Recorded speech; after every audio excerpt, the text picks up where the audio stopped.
Hey ladies and gentlemen, this is Mr. Piercy, and this is the last lesson that we're going to be looking at in our similarities unit. And what we're going to be looking at in this lesson isn't so much going to be comparing two discrete figures, but it's going to be comparing two figures that are what we might think of as a composite shape, meaning that as you can see in the triangles in the figure, we really have a couple of different triangles that we can see here. Looking at theorem 6.4 where it says triangle proportionality theorem, I do have triangle RQS. And I also have another triangle there that you can readily identify as triangle RTU.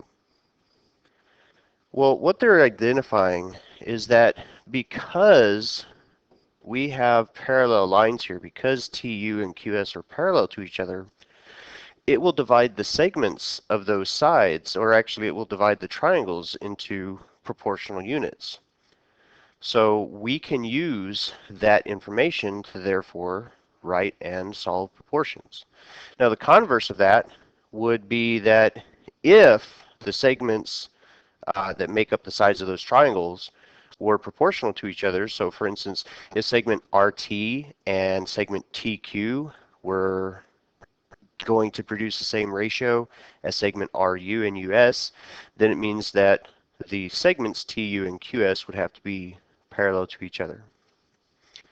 So taking a look at how we're going to be utilizing these properties, we have a figure here where we have essentially two different triangles where we have segment QS and segment UT being parallel to each other. Well, because they're parallel to each other, then what we can recognize is that this segment here, RQ, and here, QU, those two segments have to be proportional to each other with RS and ST. So we can set up and solve a proportion based on those segment lengths because of the fact that we have two segments that are parallel to each other.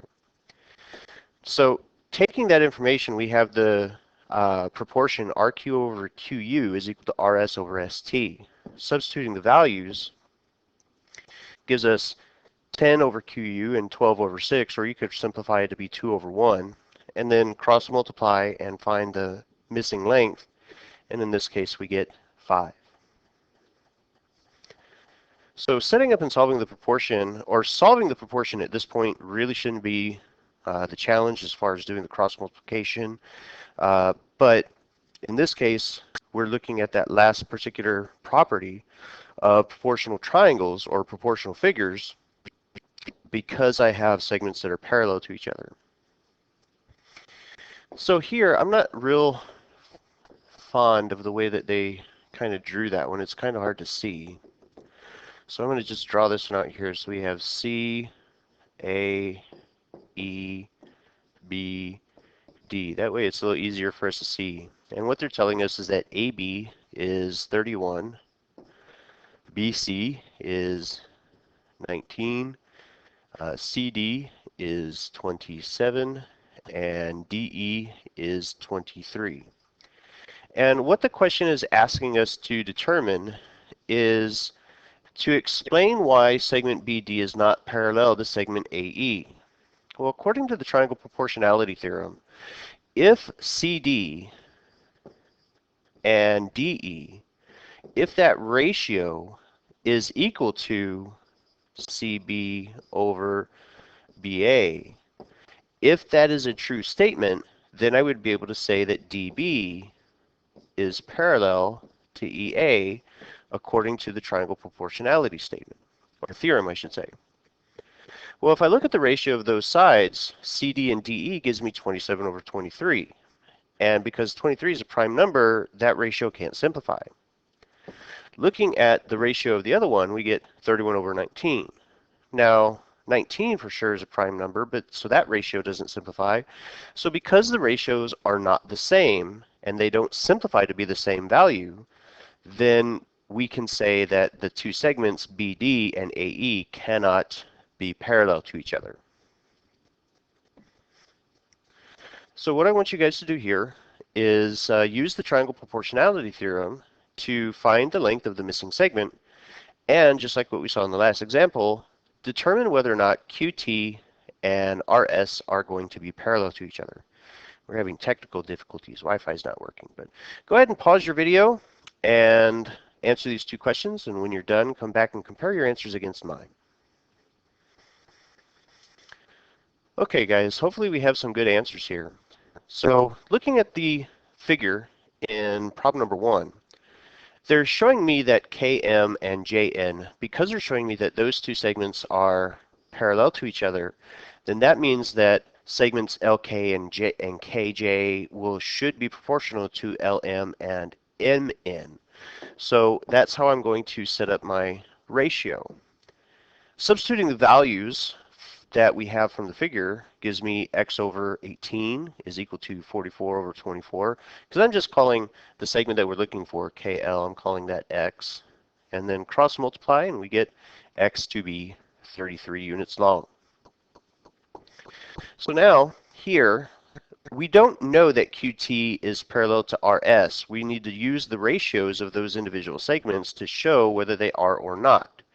So I'm going to look at PQ and QR as a ratio, and then I'm going to look at PT and TS as a ratio, and I want to know, do they simplify to be the same value?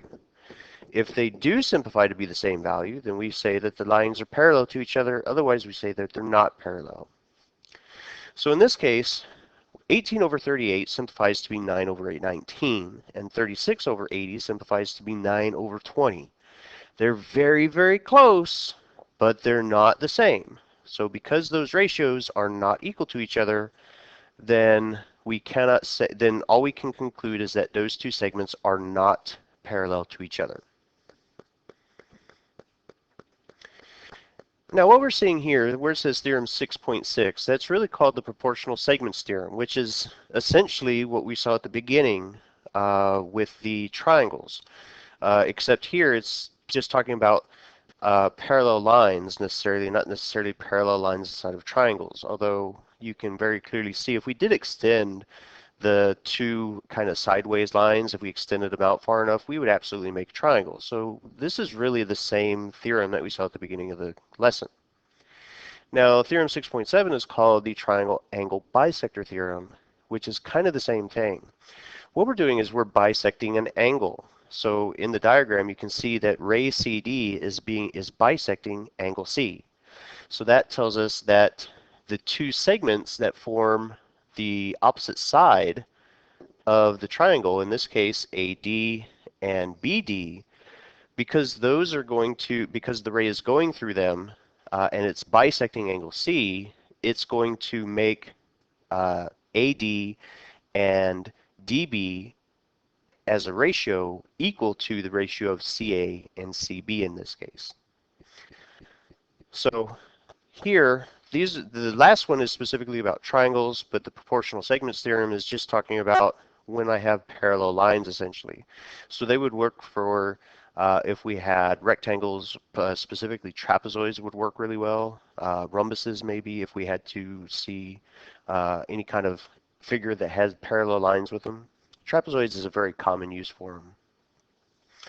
What we see here is that in this example, it's using that proportional segments theorem.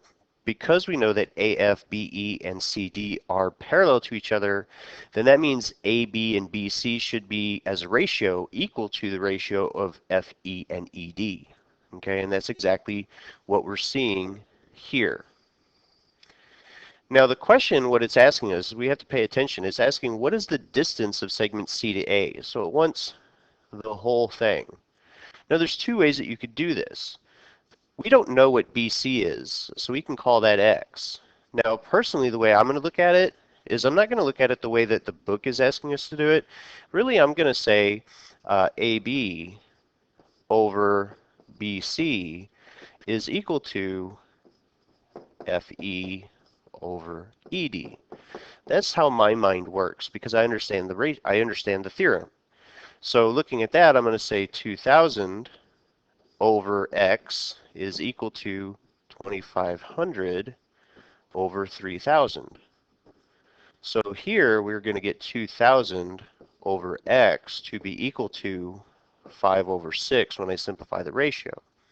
And then I'll get 12,000 to be equal to 5x. And if I divide by 5, I'm going to get 2,400. So if x is 2,400, then I can just add the 2,000 to it and say that CA is 4,400 units long. I don't know if these are miles or, okay, meters is what we're using. So I'd say it's 4,400 meters long. Now here, the way that they're doing it is they're looking at as a ratio of the information that was given to you and compared to the whole thing. Because, well, they're asking you to find the whole segment from C to A. So how they're saying it is that they're going to look at the sum of CB and BA over BA and the sum of DE and EF over EF, which is a property of ratios that we've studied in a previous lesson in this unit. So substituting the values, we're going to get 2,000 is equal to 32 or 2,500 plus 3,000 over 2,500. Solving for simplifying your like terms in the numerator gives us 5,500, and then we cross multiply and divide, and we get CA to be 4,400, which is the same answer I got when I did it my way. So either way that you want to look at it is perfectly valid. Now here we're going to look at the triangle angle bisector theorem. Okay, because they're bisecting angle E with segment EG, what that lets me know is that GD and GF as a ratio have to be the same as DE and FE as a ratio, or some combination of it. So the way that they have it written is this right here. Now the thing is that we don't know what GF is. What we do know is that the whole thing from F to D is 14, and from G to D it's X. So that means from F to G has to be the difference of 14 and X. That's why I'm saying 14 minus X for GF. So now I'm going to substitute those expressions into the problem. Okay, 12 over 8, I'm simplifying the ratio to be 3 over 2, and then I'm going to cross multiply.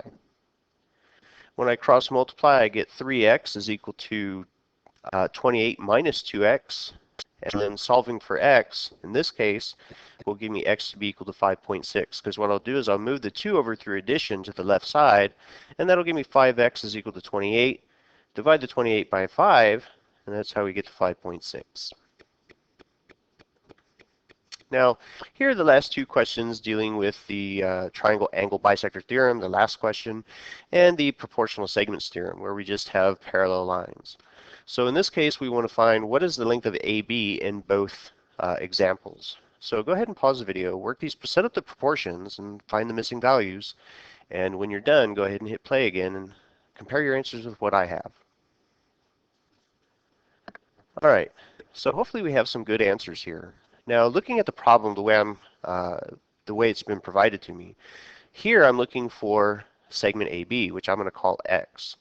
So looking here, I'm going to say the 24 and the 32, those are going to go together as a ratio, and then these two here are going to go together as a ratio. So the way I set up the problem is I said x over 27 was equal to 32 over 24, or simply 4/3.